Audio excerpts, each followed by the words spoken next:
Welcome back to Trends and Friends, everyone. It's Motivational Monday with Dr. Binks at the Texas Tech Management Clinic. We are talking about winter blues. You know, we go through having the holidays, so much fun stuff to look forward to. Now it's colder, maybe not as many holidays, kind of exciting things to look forward to. So how do we push through this?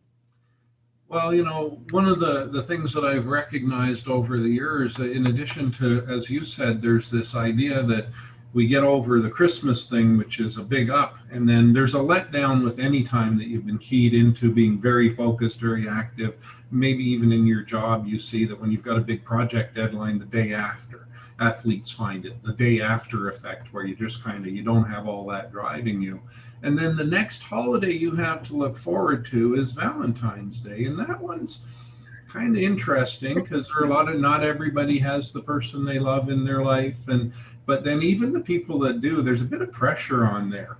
And so it's not, and just like Christmas, right? And those holidays, a lot of pressure to do with special occasions. So, you look at that whole picture.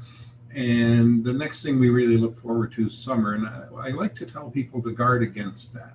It's sort of focusing on what's happening today is always a good way to stay mentally healthy. And the things that really impact it are, with the lack of daylight, sometimes some of the normal self-care stuff, it's a little depressing to get up and go to work in the dark.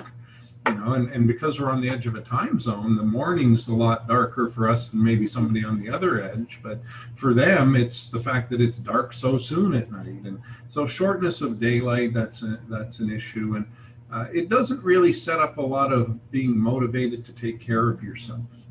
And I think, we're less active and so forth. So all of those things together make it a very real thing for the average person. Yeah, definitely with that daylight savings, I see it's harder to get up too because it's so dark. You're like, I don't want to get out of bed. So I think the good thing is about just talking about it and thinking about it, because I don't really ever think about, oh, it's not as sunny, I don't need to do stuff. So this is a good way to kind of wake people up. But what else do they need to do to kind of be mindful of this? Being in your house all the time, and now with COVID, can be very challenging, being in your house more than usual. And I think that tendency to hunker down in the winter and not go outside is a big part of it. If you think about what your life looks like in the summer, even if it's not about daylight, you're just not doing as much stuff.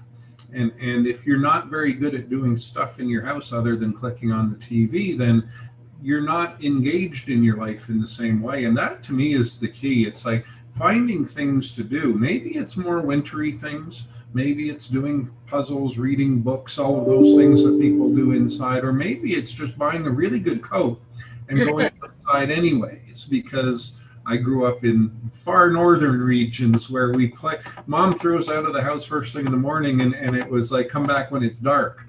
And so in the snow. So I think we tend to get summer mentality, and we don't even have the right clothes to enjoy being outside in the cold. So maybe that'll get you out of the house. Yeah, and the wind probably doesn't help either. So definitely something that we need to keep in mind as well. Thank you so much.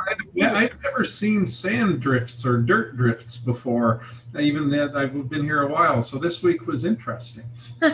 Well, thank you so much for being here. I appreciate it. We'll have more coming up after the break.